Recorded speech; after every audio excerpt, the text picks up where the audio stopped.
जा जा एकदा जा तुमचे.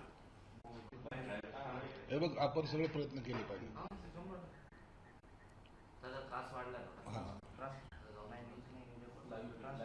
बरं, हे आयुर्वेदिक आहे ना? तुम्हाला अंगारे दुपारे लिंबू भिंबू नाही ना? आयुर्वेदिक देतो आणि त्याचे काही कॉस्ट नाही आहे.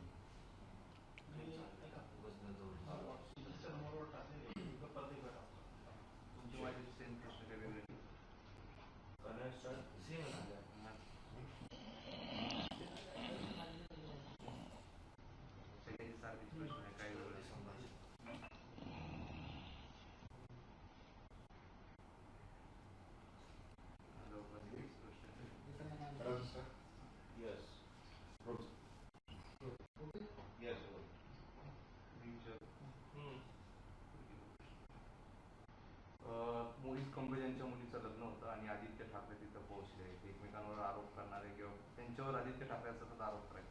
मनोमिलन झालंय की काय चर्चा सुरू आहे? हे बघा, सार्वजनिक कार्यक्रमामध्ये कुणाचा कार्यक्रम असेल किंवा एखाद्याचा दुःखद काही घटना असेल, गेलं पाहिजे हे राजकारणातलं अलिखित संकेत असतात. म्हणून आदित्य गेल्याचं काही वाईट नाही, परंतु मनामध्ये त्यांच्या काय चाललंय हे जर पाहिलं तर मला असं वाटतं की जे बेछूट आरोप करत होते म्हणजे लिमिटच्या बाहेर, ते आता त्या लग्नाला जाण्यामागचं कारण आहे की त्यांना भाजपकडं अप्रोच होण्याचा ते शोधत आहेत आणि म्हणून ते आज मनोज त्या कुंभोजच्या कार्यक्रमामध्ये गेले होते. नीलम गोरे अशोक खरातच्या भक्त आहेत. 5-6 वर्षापासून त्या सतत त्यांच्या संपर्कात आहे. राजकीय फायद्यासाठी त्या भेटत होत्या असा आरोप तृप्ती देसाई यांनी केला. नीलम गोरेच काय, सर्व जे कोणी भेटत असतील, मी अनेक वेळेला सांगितलं की तुम्ही अनेक महाराज लोक किंवा अनेक जादू टोण्यावाले हे राजकारणी लोकांना भेटत असतात. तुमचं असं आलंय, तुमच्यावर संकट आलंय, तुम्हाला उद्या असं होणार आहे, परवा तसं होणार आहे, असे सगळे भंपगिरी हे लोक करत असतात. आणि म्हणून कोण कुणाला भेटलं याच्यावर तुम्ही राजकारण ठरवू नका. पोलीस जे तपास करतायत, पोलिसाच्या तपासामध्ये सगळं येऊ द्या.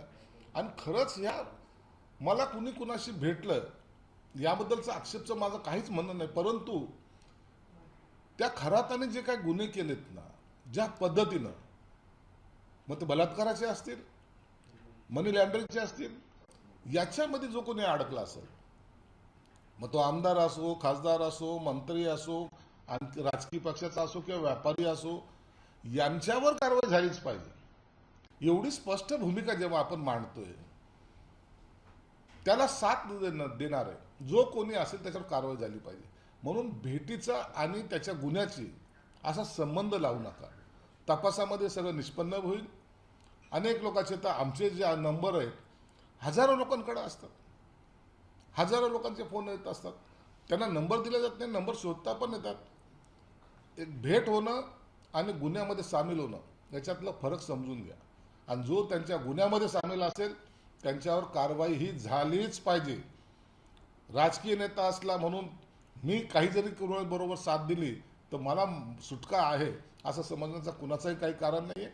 त्यांच्यावर ह्या कारवाई ह्या होतील आणि सरकार तेवढं सक्षमपणे आता त्याचा तपास सुद्धा करत आहे.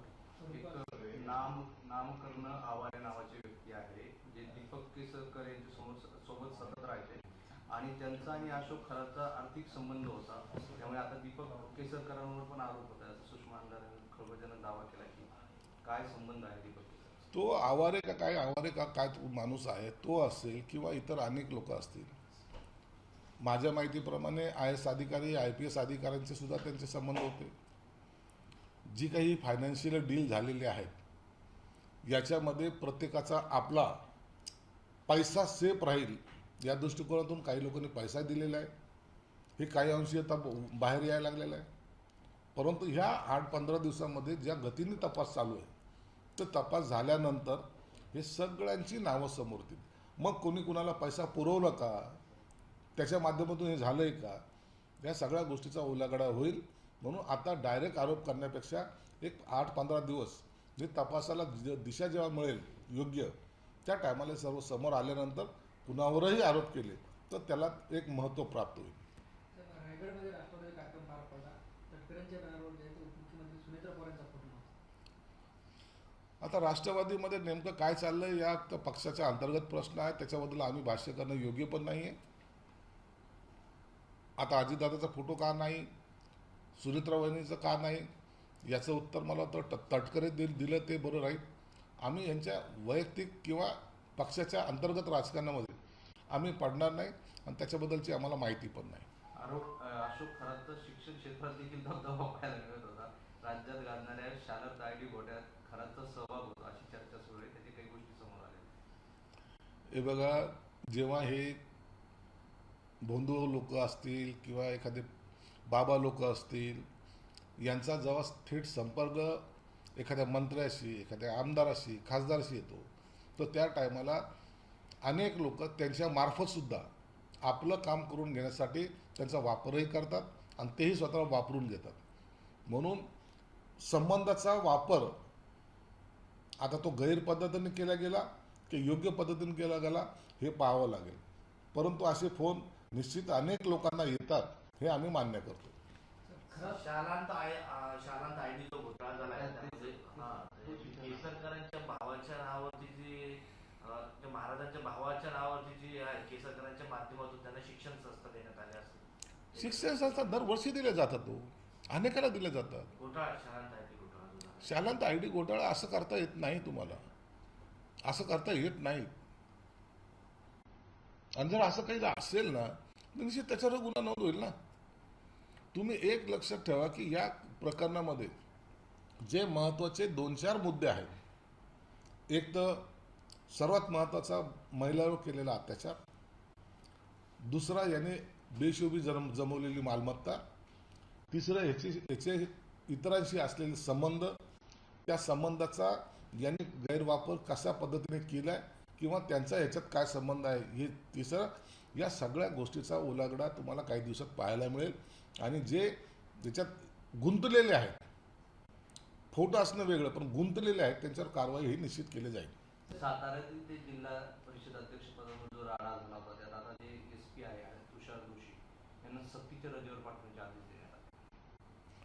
निश्चित आहे, एखादा मंत्री जेव्हा एखाद्या कार्यालयात जातो त्या टायमाला अशा पद्धतीचे 2 मंत्री धक्काबुक्की करणे, अधिकारचा गैरवापर करणे हे योग्य नाही.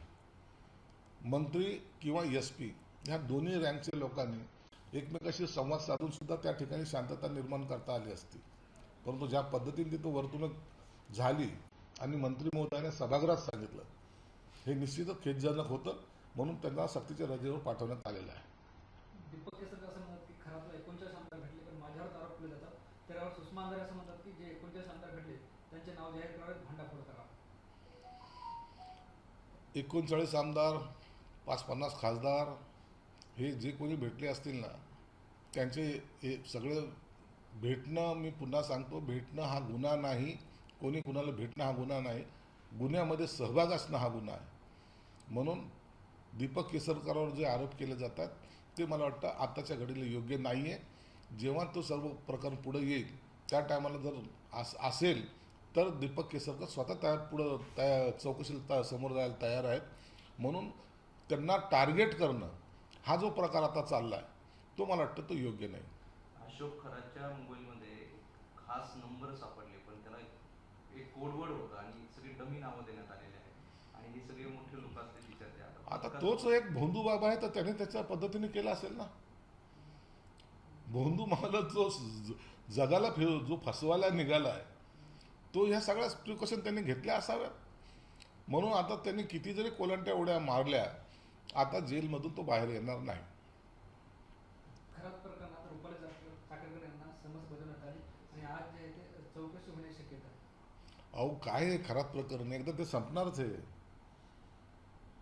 त्या सगळ्या चौकशा समोर आता उघड झाल्या ना, याचा परिणाम फार गंभीर होणार आहे. अनेक लोकांना जेलमध्ये जावं लागणार आहे. म्हणून थोडा वेळ वाट पहा. सरकार आणि यंत्रणेने त्याचं काम करू द्या. काय तुझे दुसरं काय आहे का? राष्ट्रीय प्रश्न झाला तो अशोक खरात. हा, राष्ट्रीय. ओके. ह्या सगळ्यांनी जे मला प्रश्न टाकले हं? त्यातला एक प्रश्न सोडला तर सगळे अशोक खरात. तर आज एका दोन पण गॅस नाही आज. काल ते भेटले आज चक्काजाम आंदोलनी संभाजी अरे तेवढं बोला सर. रिक्षा चालकांचं चक्का जाम आंदोलन आहे शहरात आणि एका पंपावर जास्त. सकाळपासून प्रवाशांचे हाल होत आहेत. म्हणजे एका बाबावरून घाटीला कॅन्सर हॉस्पिटल लोकांना देखील वाहन मिळत नाही. संभाजीनगर शहरामध्ये ॲटो LPG गॅसचा जो तुटवडा गॅस मालकाने केलेला आहे, त्यामुळं नागरिकांचे हाल होत आहेत. कालच मी कलेक्टरला आणि पुरवठा अधिकाऱ्याला सांगितलं की अशा प्रकारे लोकाला वेठीस जो कोणी धरत असेल त्यांचे पेट्रोल पंप, त्यांची NOC कॅन्सल करा आणि ते पेट्रोल पंप सील करा. सर्वसामान्य माणसाला जो भुर्दंड बसतोय किंवा ज्या अडचणी निर्माण होत आहेत याला फक्त तर ॲटो LPG गॅसचे जे चालवत आहेत ते जबाबदार आहेत. पुरवठा पूर्ण भरपूर आहे, परंतु हे घेत नाहीत आणि जाणून बुजून भाववाढ जी केलेली त्यांनी 60 रुपयाचा किलोचा गॅस आज 110 रुपयाने विकला जातोय. म्हणून ही जी काही त्यांनी जे काही साखळी निर्माण केलेली, जी लूट माजवलेली आहे, याच्यावर कारवाई निश्चित होईल आणि कलेक्टरला तशा सूचना देण्यात आलेल्या आहेत. मंगलपूरपात लोणे यांनी जे आहे ते छगन भुजबळांनी एक पत्र दिले आणि जैन धर्मीचा जो कार्यक्रम आहे त्याला जे आहे ते विशेष गॅस पुरवठा करावा असं मानलं. निश्चित केला जाईल, काय हरकत नाही ना, करायला काय हरकत नाही. जैन धर्मियांचा जो कार्यक्रम असेल, हा वर्षातून एकदा येणारा जो सण असतो, हा कोणत्याही जाती धर्माचा असला त्यांना सहकार्य शासन करत असतं आणि निश्चित त्यांनाही आम्ही सहकार्य निश्चित करू. अकोल्यात काँग्रेस आणि MIMच्या नगरसेवकांमध्ये तुफान हाणामारी झाली. व्हिडिओ देखील समोर आले. अकोल्यामध्ये घडलेला प्रकार याची इत्तमभूत माहिती माझ्याकडे नाही, परंतु MIMची प्रत्येक ठिकाणी अशी ज्या पद्धतीने दादागिरी चालू आहे, संभाजीनगरमध्ये असेल, ज्या ज्या ठिकाणी त्यांचे नगरसेवक निवडून आलेत त्या ठिकाणी त्यांनी आता दादागिरीची भाषा वापरणं किंवा हल्ले करणं हे प्रकार सुरू केलेले आहेत. म्हणून शासन म्हणून सरकारने सुद्धा याची दखल घेतलेली आहे आणि सरकार निश्चित अशा लोकांवर कारवाई करेल. संभाजीनगर महानगरपालिकेत सुद्धा नगरसेवकावर लवकरच कारवाई होण्याचे संकेत आम्हाला प्राप्त झालेले आहेत आणि त्यांची चौकशी सुद्धा चालू आहे. दोन्ही राष्ट्रवादी एकत्र येण्याची हीच वेळ असल्याचं ते सुनील शेळके म्हणाले होते. आता फडणवीसांचं त्याच्यावर उत्तर आलंय. या विलीनीकरणाची चर्चाही करण्याची ही योग्य वेळ नाही आणि सुनील पवार या सगळ्या गोष्टी अखेरला अजितदादा पक्षाचे 41 आमदार आहेत. विलीनीकरण करायचं की नाही करायचं, पवार कुटुंब, दोन्ही पवार कुटुंब एकत्र कधी येतील, केव्हा बोलतील, याचा निर्णय घेण्याचा अधिकार निश्चितच सुनेत्राताई वहिनीला आहे. म्हणून आता हे विलीनीकरण होणार नाही, याला आणखी काही कालावधी लागेल. त्या कालावधीनंतरच त्याच्यावर चर्चा होईल का नाही होईल हे सांगता येईल. पण एकत्र येणार दोन्ही कुटुंब तुम्ही पहिल्या दिवसापासून सांगता, त्यांनी अनेकदा पाहिलं पण नाही. एकत्र आलं पाहिजे, हे कुटुंब एकत्र आलं पाहिजे, परंतु आता त्यामध्ये असलेलं राजकारण जर तुम्ही पाहिलं, अनेकांचा विरोध आहे. अनेक राजकीय त्यांच्यातलेच नेते एकत्र विलीनीकरण होऊ नये या मताचे आहेत. म्हणून आता काय निर्णय घ्यायचा तोच सुनेत्राताई वहिनीने घेतला पाहिजे.